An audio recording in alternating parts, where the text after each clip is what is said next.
Welcome to the second part of our Barker Character Comic and Cartoon Museum tour.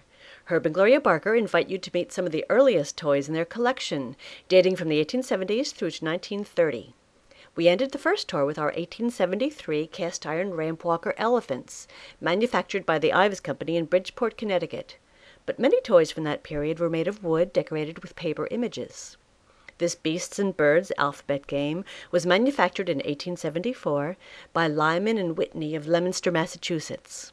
The letters are round for use as rolling toys and have pictures of animals on the backs to correspond to the letters on the front. That made it a great toy for children with limited access to books. Reversible alphabet puzzles were also popular with beautiful lithographs mounted on wood. This puzzle from 1880 is a fairly alarming depiction of a folk tale that was soon to produce some of the first cartoon superstars. In 1887, the Canadian illustrator Palmer Cox introduced pen and ink mayhem to the world in the form of the Brownies. Inspired by Scottish folk tales, they were a ragtag gang of mischievous elves who set out every night to wreak havoc wherever they could.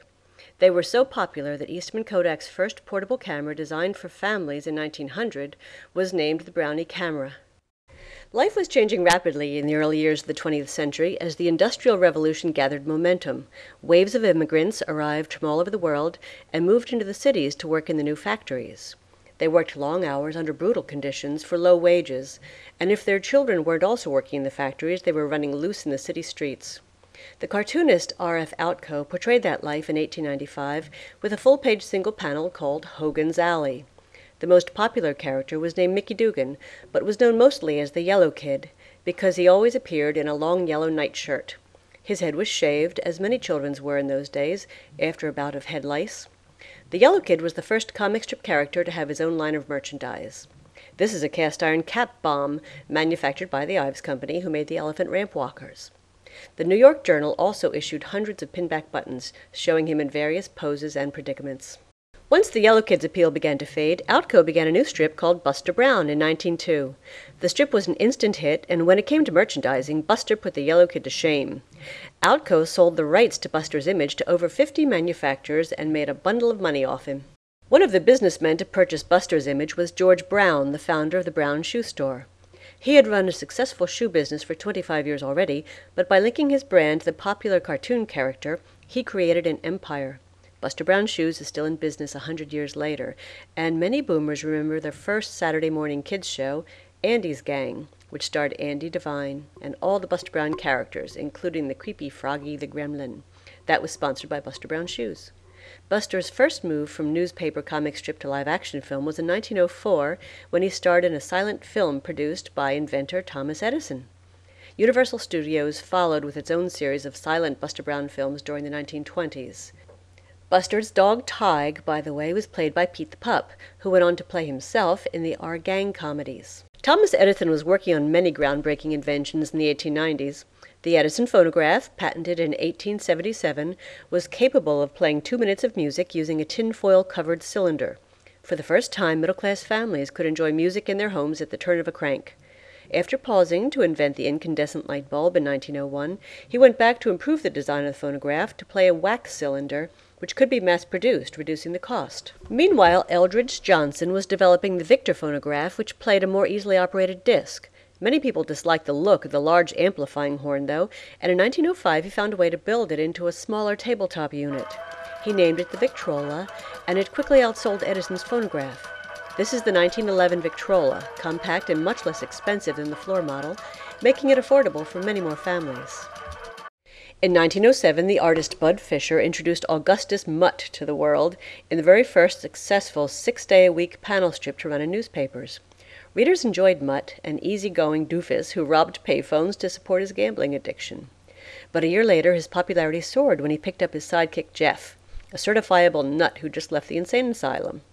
When the U.S. presidential elections came along in 1908, Mutt was the first comic character to announce his candidacy, representing the Bughouse Party.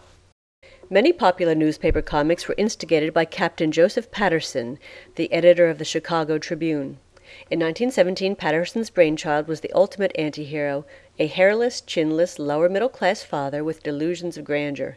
Andy Gump claimed to have invented the flower pot, and he too ran for president in 1924. These are little bisque dolls of him and his family, several of which were the very first bobblehead dolls to be produced. In 1923, Captain Patterson wanted a comic strip about a roughneck boxer.